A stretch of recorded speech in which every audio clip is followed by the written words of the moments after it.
Oke lur, assalamualaikum warahmatullahi wabarakatuh. Salam rahayu. Berjumpa lagi dengan kita di channel YouTube Jalan Jogja Jalan-Jalan.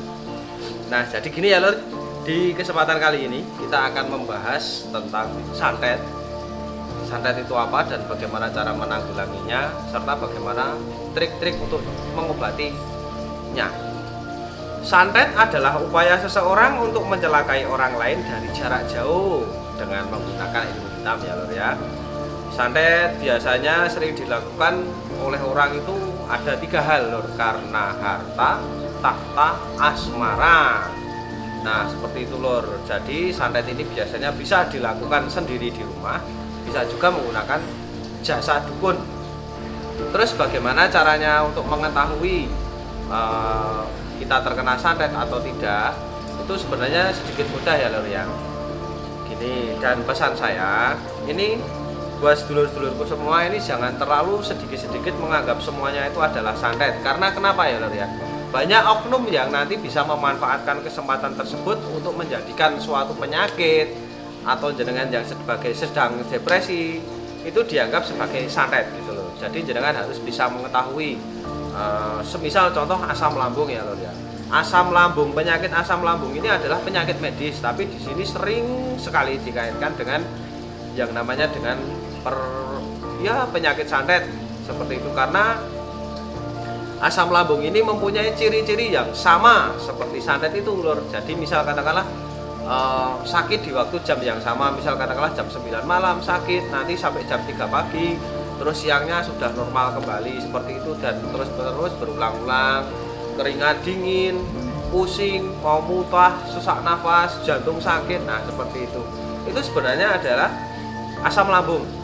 Jadi kita harus bagaimana pinter-pinter untuk mengetahui kita itu sebenarnya kena sakit medis atau non medis. Nah ini di sini saya akan memberikan beberapa trik yang semoga tips ya, bukan trik tapi tips, semoga bermanfaat buat kalian semua ya. Yang pertama kita di sini menggunakan adalah daun kelor. Nah, gini ya lur ya. Bagaimana cara mengetahui seseorang itu kena penyakit medis atau non medis menggunakan daun kelor?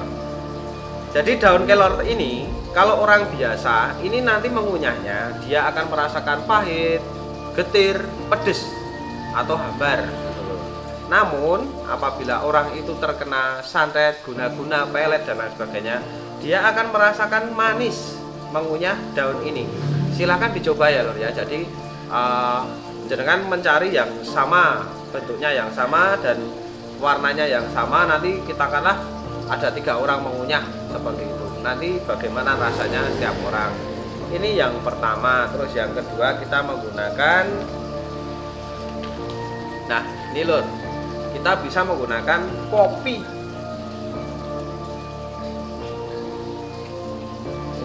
Kopi dari sahabat saya dari Lampung, Mas Joko. Dari Rembang ya Mas ya? Dari Rembang. Oke lur, jadi kita menggunakan kopi pahit. Terus bagaimana cara menggunakan kopi pahit ini? Ya, kita bisa menggunakan kopi pahit ini dengan spedul. Nah, spedul di sini gunanya untuk memberi tanda. Ini adalah awal pertama kali kita membuatnya. Nah, oke ya lur ya. Di sini nanti akan ada beberapa hal yang merubah atau yang berbeda dari kopi ini. Kopi ini kita beri doa, singkat saja hasbunallah wal ni'mal wakil, artinya kita kembalikan semuanya kepada Gusti Allah atau kepada Tuhan. Nah, di sini nanti akan ada 3 perubahan ya lur. Yang pertama, kopi ini tidak berkurang sama sekali. Nah, itu artinya jenengan adalah kena penyakit non medis tapi masih dalam taraf sedikit. Itu bisa jadi mungkin umpatan atau doa atau apa ya lur ya, ibaratnya ya itu yang belum berupa banget lah. Terus Mas ambilkan itu.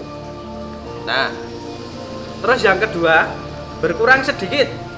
Nah, berkurang sedikit ini wajar lur. Artinya jenengan akan mengenai cuma kena penyakit medis saja atau tidak terkena guna-guna dan lain sebagainya. Karena kenapa?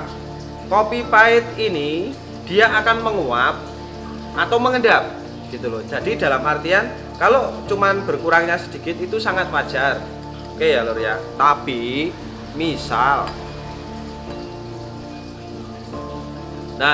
berkurangnya sampai segini atau ini lebih dari sekitar setengah senti, ini bisa jadi jenengan bahwa mengkena santet itu ya. Nah ini misal karena ini lur, yang ketiga ini adalah dia berkurang lebih dari setengah senti. Ini artinya menandakan bahwa jenengan kena santet atau serangan yang sudah parah.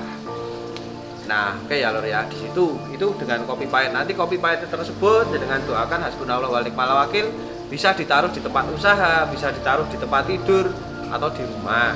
Nah, itu menggunakan cara kopi. Yang ketiga, itu jenengan harus memperhatikan adakah suara ledakan di atap gitu. Dor atau seperti kelapa jatuh atau seperti sesuatu yang parah lah seperti itu, seperti suara ledakan. Nah itu ya lur ya. Terus tanda-tandanya mas, misal katakanlah mas, kalau ciri-ciri orang yang terkena santet itu bagaimana? Ciri-ciri orang yang terkena santet itu yaitu tadi lur, hampir seperti asam lambung, sakit di waktu dan jam yang sama, itu satu. Terus yang kedua, antara jam 5 sore sampai jam 6 sore itu dia seperti kesirep, dia hawanya itu pengen tidur saja. Nah seperti itu lur ya. Mungkin ini adalah sedikit penjelasan tentang santet ya mas ya, dan bagaimana cara untuk mengatasinya saja. Dan kalau misal katakanlah kita itu nanti memang benar-benar ada yang terkena santet dan lain sebagainya, itu yang paling pokok itu sekalian saja lur saya jelaskan. Jadi gini ya lur ya, mas bisa ambilkan permen itu mas. Nah jadi gini lur, mohon maaf sekali ini bukan saya untuk bagaimana, misal katakanlah gini mas, saya itu katakanlah bagaimana cara pengobatan santet yang benar gitu loh. Santet itu sepertinya gini ya lur ya, santet itu adalah yang dikirim itu adalah pokoknya, dia mempunyai pokok atau mempunyai induk gitu ya lur. Jadi ini misal katakanlah induknya santet ini dia banyak sekali gitu. Jadi misal katakanlah dia satu genggam paku atau satu genggam silet. Nah itu dia tuh dikirimnya itu seperti ini, jek gitu loh. Nah ini kan ada segini ya lur ya. Jadi caranya yang benar itu adalah kita ambil dulu ininya semua, induknya atau pokoknya itu harus kita ambil dulu gitu. Kalau cuman misal katakanlah ini belum diambil tapi yang di tubuh kok cuman ambil satu, ini nanti misal katakanlah ini sudah masuk ke tubuh satu, masuk lagi satu, dan ini misal ini diambil, kalau ininya belum diambil ini nanti akan habis, ini tetap akan kemasukan terus. Jadi yang paling pokok adalah pokoknya atau induknya dari santet tersebut harus diambil. Nah oke lur, jadi mungkin di sini dulu. Mungkin kita kalau nanti ada pertanyaan akan kita sambung di video berikutnya. Oke lur, jadi di video ini kita akan juga melakukan hadiahnya nanti ada suruh memilih antara tasbih sama kaos.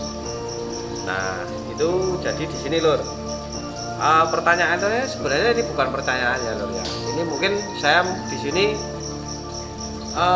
menyuruh jenengan untuk menggarisbawahi kira-kira pesan moral apa dan pesan apa yang saya sampaikan di dalam video ini.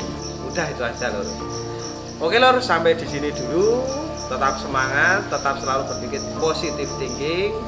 Salam Rahayu. Assalamualaikum warahmatullahi wabarakatuh. Salam dari Jogja, jalan-jalan.